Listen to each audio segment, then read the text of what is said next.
Hello, everybody. Welcome back to another episode of T. Oh. See. And today, in our series of hot topics amongst healthcare in America, we're going to be talking about racial disparities in healthcare across America. So before we get started, we need to define one key term so that everyone is on board when we mention this term. And this term is implicit bias.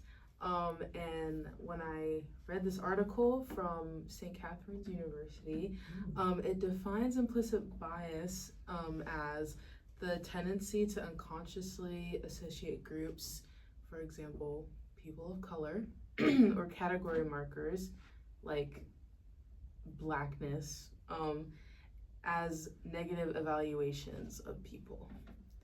So, well, we know this now. Let's look at the chat and see what questions they have. All right. I'm looking at some questions. Oh, this one from Pixie Dust 123. She's asking, how does structural racism form in healthcare? Oh, that's a good one because that also relates back to the article that I read from St. Catherine's University. It really talks about how racism is not just an individual practice, but it's built into healthcare systems and is integrated into them from a very long time ago. And this article talks about how implicit bias operates both interpersonally, so within you, and then at an institutional level. So it's both of those factors coming together, and that is how structural racism formed in healthcare. Nice. Yeah. I'm gonna have to read that. That's not nice, guys. Oh. That's right. That's not nice. That's not nice. That needs to be stopped. That's why we're here today. Exactly. To inform the people. Exactly. Amen. Okay. All right. Let's keep looking at the chat though. Okay, I see this one from Zebra Donkey. They're asking, how does racial discrimination perceived by patients connect to the patient experience? Oh, I got that one. Okay. So it actually relates heavily to this article that I read by Leslie Hossman. So basically, when you hear perceived racial discrimination, you're kind of just like, well, what the heck is that? But it's basically an individual's account and their own experiences with racial discrimination. So two people could have different experiences. Say like Leela here or Caitlin here. Like they could have two different experiences, and basically their view on healthcare is kind of skewed based off of what they've experienced. So this connects this patient experience because people who perceive racial discrimination often report lower trust in providers and feeling not heard from institutions and those providers as well. Yeah, Wow. that's important to acknowledge, because a lot of patients of different ethnic backgrounds won't go to the doctor because they feel that way, or they've been told by someone that they love or care about that they felt that way. So they're just like, why would I go? Because chances are I'm going to feel that way, or I'm going to get treated that way. So. And everybody's going to perceive their experiences differently. Not everybody's going to feel the same way. Yeah. So that's a good thing to keep. That was a really good question. Yeah. Oh, and I see this question from Jojo Seawall Lover.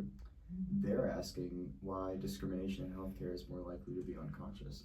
No, I can take that one too. Oh. So it's more likely to be unconscious because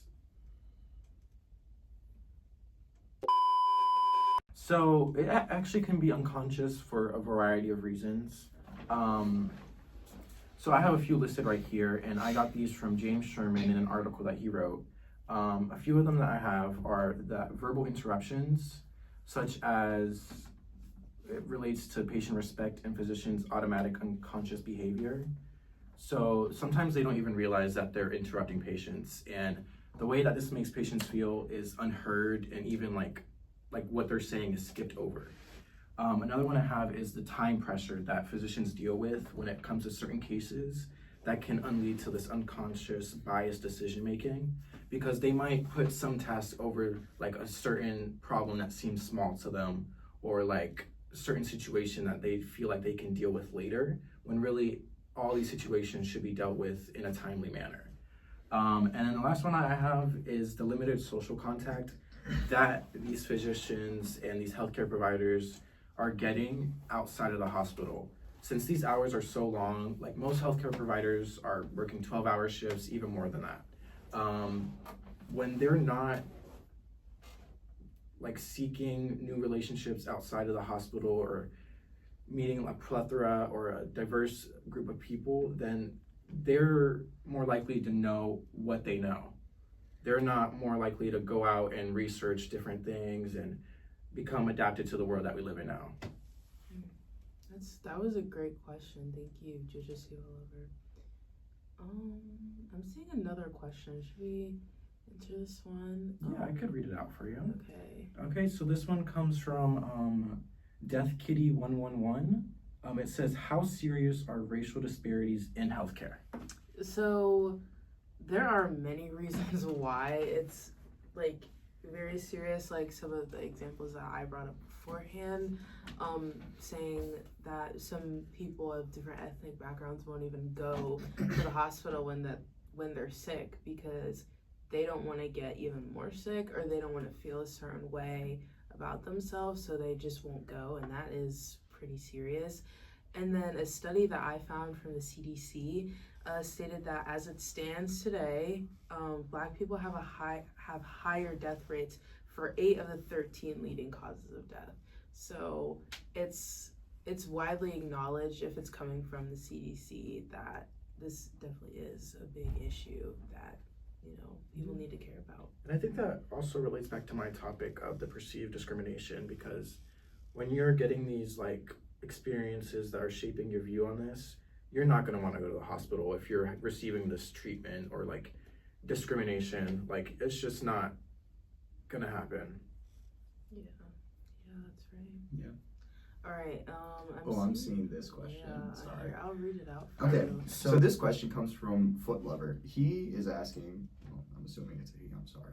He's asking how might implicit or explicit bias in healthcare settings manifest in dental or pediatric care. This is actually a really good question. Yeah, I think people... That's oddly specific. That is oddly specific for Foot Lover. Yeah. So I think this is a good question because I don't think dental or pediatric care is often looked at as much as just general healthcare is. Yeah. And according to this article that I found on people of color, specifically Black children in America, and so as I was saying, this is a really good question because I found an article that documented how Talent. Black children have experienced dental health care in the past. And examples in dental care of how implicit and explicit bias manifest are assuming people of color lack care for oral health. So orthodontists assuming that Black children and Black families just neglect their oral health on purpose, so they are immediately just dismayed from serving them correctly as opposed to like white children, and then brushing off the pain in children of color to focus on white children. This also relates back to assuming they don't take care of their oral health because they're going to brush off the pain if they feel like the patient doesn't really care. And then not offering preventative treatments due to assumptions on certain demographics not following up. So this is also just assuming that a Black family isn't going to show up for their follow-up appointment for whatever reason. Mm-hmm. And then examples in pediatric care that this article also talked about was focusing primarily on white parents instead of parents of color. That's just a racial discrimination, just straight up. Yeah. Just doctors that Sad. are racist. That's not something that should be happening. And then assuming immigrant parents are not compliant, same thing. Or they don't understand, but then they're not given the chance to understand because there's so many hospitals, even here in Charlotte, that don't have translators if they Exactly. need it. Yeah. And most of them are scared because their healthcare systems in their home countries aren't very good. Mm-hmm. So it's Yeah. hard for them to trust the system. And as someone that is from outside country, I can say like that's the truth. Not many people trust their their home country's healthcare system, so they're reluctant to rely on the American healthcare system. And then there's misdiagnosis due to stereotypes. This is just a pediatrician not caring about the diagnosis because the kid is African American or Asian or Latino or Latina. And then the last major point that it gave was a failure to provide quality communication by avoiding interpreters. You had already touched on that. Mm-hmm. That's just a lack of immigrant parents, like just immigrant parents not being compliant. That's another example. And then, yeah, that's really how implicit and explicit bias manifests in dental health. And I see this next question from Davy Jones. They're asking what kind of patient experience surveys could capture discrimination experiences in these healthcare settings. So I read this article on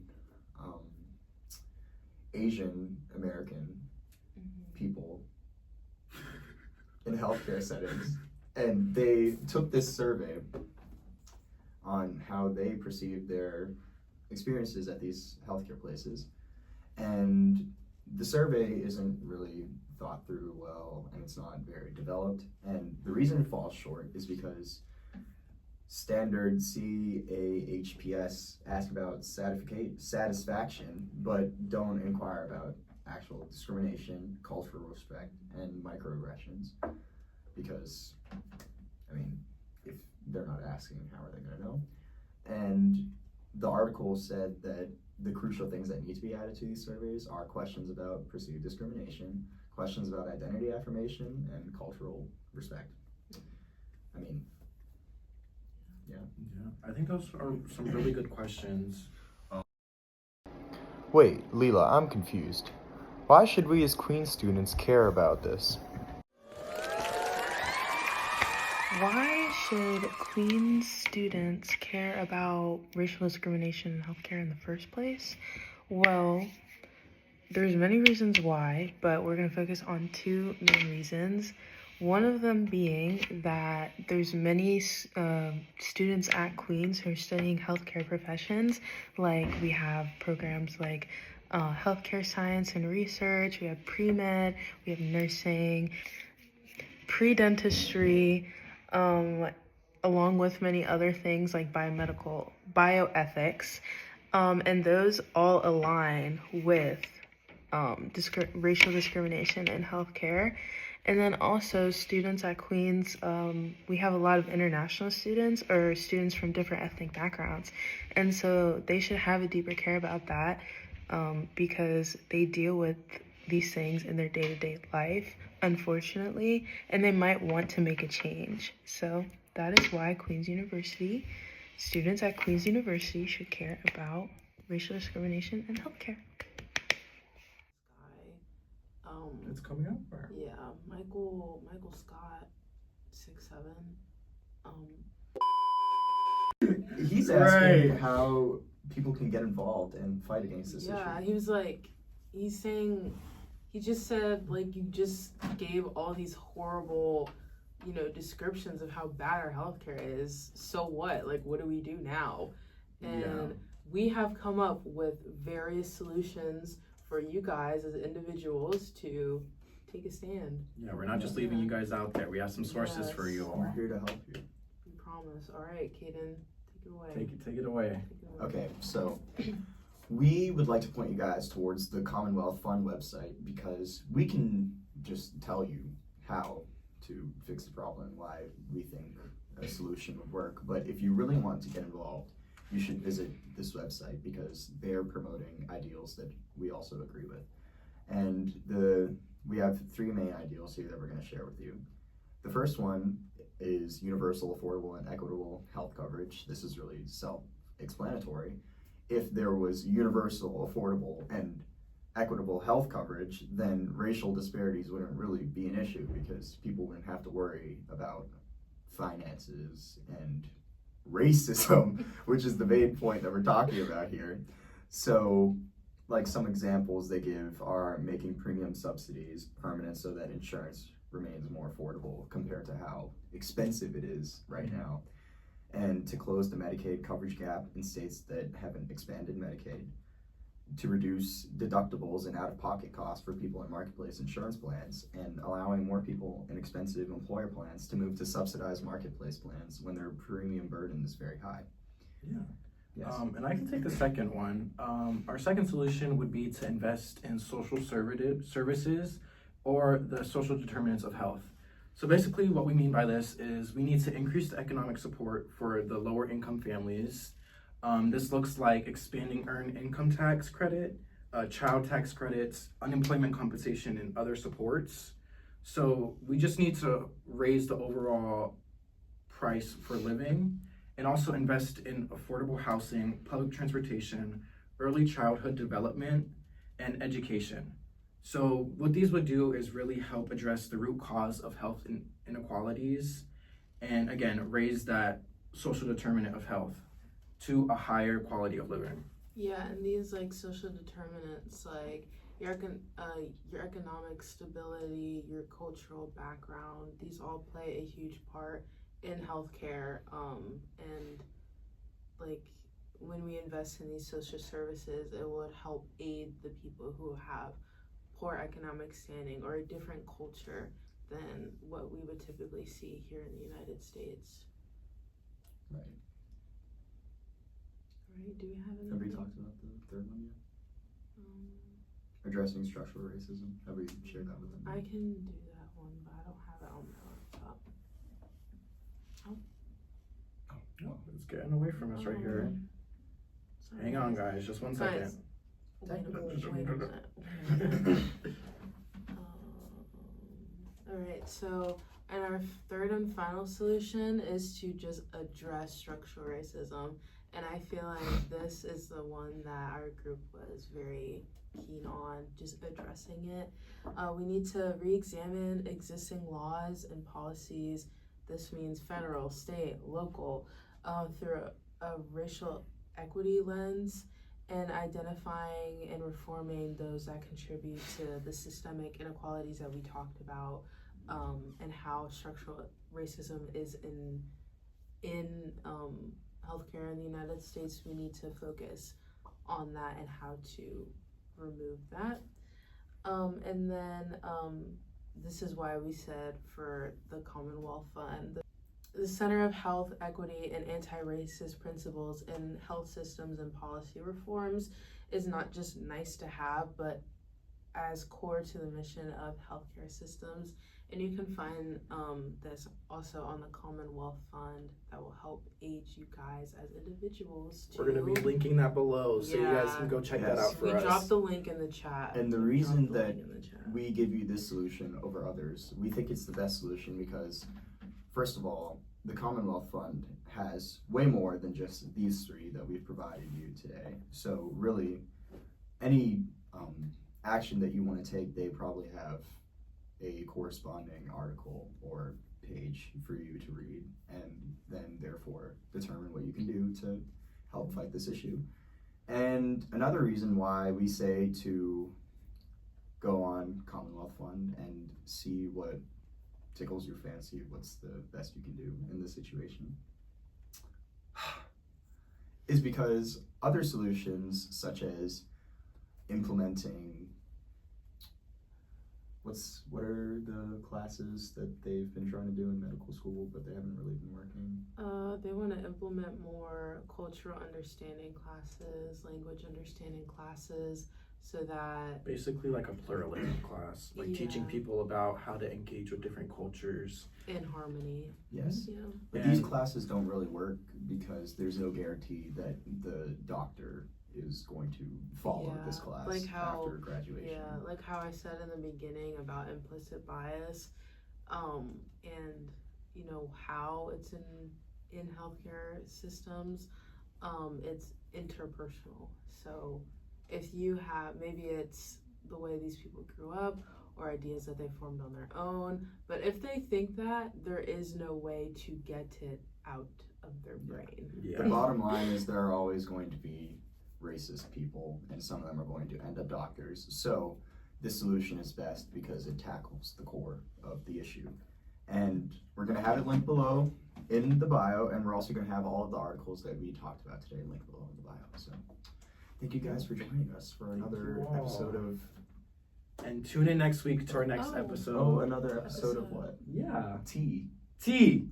L. C. Thank you guys. Yeah. Thank you. Bye. Bye. Love you